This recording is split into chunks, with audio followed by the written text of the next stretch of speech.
किसान दिवस के मौके पे जो काम हम पिछले 4-5 साल से नेचुरल फार्मिंग और इसके साथ पशुपालन और इस पूरे सिस्टम में कैसे हम मिनिमम रिस्क के साथ मैक्सिमम आउटपुट लेने की कोशिश कर रहे हैं। हम पिछले 4-5 साल से जो अभी नया डिस्ट्रिक्ट बना है दूदू, उसमें किसानों के साथ कृषि और पशुपालन को लेके काम कर रहे हैं।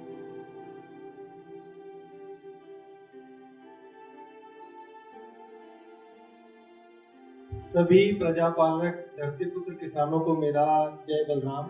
आज किसान दिवस का मौका है और किसान दिवस के मौके पे जो काम हम पिछले 4-5 साल से नेचुरल फार्मिंग और इसके साथ पशुपालन और इस पूरे सिस्टम में कैसे हम मिनिमम रिस्क के साथ मैक्सिमम आउटपुट लेने की कोशिश कर रहे हैं, उसका एक मैं आपको छोटा-सा एक आइडिया दूँगा। हम पिछले 4-5 साल से जो अभी नया डिस्ट्रिक्ट बना है दूदू, उसमें किसानों के साथ कृषि और पशुपालन को लेके काम कर रहे हैं। हमने ये देखा कि 4-5 साल से लगातार मूँग की फसल जो हम खरीफ में लेते हैं, वो खराब हो रही थी।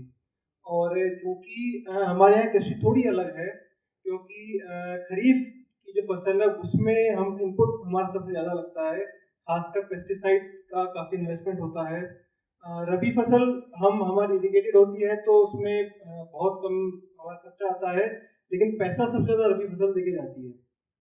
इसका इस पूरे सिस्टम का फॉल्ट ये था कि रबी फसल आपकी हो गई ठीक, कोई बात नहीं, लेकिन बारिश पिछले कई सालों से 4-5 सालों से ट्रेंड ये देख रहे हैं कि रबी में खरीफ में बहुत ज़्यादा बारिश होती है तो मूँग खराब हो रहा है। किसान पेस्टिसाइड का पैसा उधार लेता है, उसको खेत में डालता है, ज़मीन जहरीली होती है, सब कुछ हो जाता है, लेकिन फिर भी मूँग पैदा नहीं होता, वो वापस माइनस में चला जाता है। हमने इस ट्रेंड को समझा और हमने इसमें ये चेंज किया कि आप मूँग मत कीजिए, आधी ज़मीन में आप हरी खाद कीजिए, ग्रीन मैन्योरिंग कीजिए, आधी में आप आपके पशुपालन के लिए चारा कीजिए। उससे होता ये कि हमारे एरिया में सरस जो कोऑपरेटिव है मिल्क का, उसकी डेयरीज हर गाँव में है, कलेक्शन बूथ हैं, तो मिल्क का बिज़नेस हमारे गाँव में अच्छा ठीक-ठाक चलता है। तो मूँग जो है, जो कि बहुत सेंसिटिव क्रॉप है, बहुत जब आधा अकाल पड़ता है, हमें कहते हैं आधे अकाल की फसल है मूँग तो मूँग हमने ड्रॉप किया, उसकी जगह हम पशुपालन को लाए, चारा साल भर हरा चारा हो, इसके लिए हमने पानी में फार्म पॉन्ड बनाए खेतों में। इन सब से हुआ ये कि रबी की फसल तो उस किसान की सेफ रह गई और उसको हर महीने उसकी इनकम आती रही, इससे उसका पशुपालन पे हमने जोर दिया। तो हुआ ये कि और इन सब में नेचुरल फार्मिंग का समावेश। उसको अगर खाद चाहिए तो वो बाजार नहीं जाएगा, वो उसके पास पशुपालन तगड़ा है तो उससे उसका खाद अच्छा बन जाता है। रबी और खरीफ में उसको मूँग नहीं करना, चारा ही करना है, उसमें कोई केमिकल इनपुट नहीं है, उसके बीज घर का हो और बीज भी अच्छा बीज हो। बीज किसान के साथ दिक्कत ये है कि वो बीज समझ लेता है कि जो पैदा हुई है उसमें से 2 बोरी रख लेगा। लेकिन ये रिसर्च भी है कि केमिकल मशीन से जब आप धान को साफ करते हैं, तो जो दाना है वो बहुत बार टकराता है, इधर-उधर टकराता है, मशीनों में टकराता है, तो उसका जर्मिनेशन बहुत कमज़ोर हो जाता है, उसका जर्मिनेशन परसेंटेज 50% पे आ जाता है, जो एटलीस्ट 75 होना चाहिए। तो बीज के लिए उसको एक टुकड़ा अलग से रखना, उसमें फिर वो हाथ से ही उसकी थ्रेशिंग करे। इससे किसान बाजार जब जब भी किसान बाजार जाएगा और वो कुछ लेके आएगा तो वो उसी का ही नुकसान कर रहा है। मिनिमम किसान बाजार में जाए, मैक्सिमम वो अपना प्रोडक्ट बेचने ही जाए। तो हमारा अप्रोच ये रहा है कि ऐसे किसानों को आइडेंटिफाई किया जाए। किसान भी शुरुआत में जब हम जाते हैं तो किसान ये सोचता है यार ये किसी कंपनी से आए होंगे, अपना सामान बेच के चले जाएंगे, कोई केमिकल की थैली पकड़ा देंगे कि ये जादुई चीज़ है, डाल दो पैदा हो जाएगी।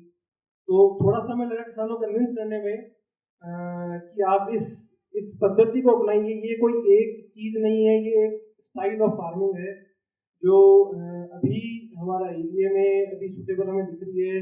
हमने मिट्टी के जो सॉइल टेस्टिंग करवाई है उसमें भी इसके बेनिफिशियल इफेक्ट दिखे हैं, क्योंकि नेचुरल फार्मिंग की हर तकनीक हर जगह सक्सेसफुल नहीं है। जो तकनीक बांसवाड़ा एरिया है जहाँ पे रेनफॉल ज़्यादा है, लगभग 2000 mm का है, वो तकनीक हमारे एरिया में जहाँ 500 mm है वहाँ सक्सेसफुल नहीं है। तो इसमें हमने ग्रीन मैन्योरिंग बहुत सक्सेसफुल है, बहुत अच्छे रिजल्ट हैं। एक बार कीजिए 3 साल तक उसका बेनिफिट मिलता है। रेनफेड एरिया है तो इरिगेशन हम करते नहीं है तो वो किससे बच जाता है। चना बहुत अच्छा होता है हमारे एरिया में।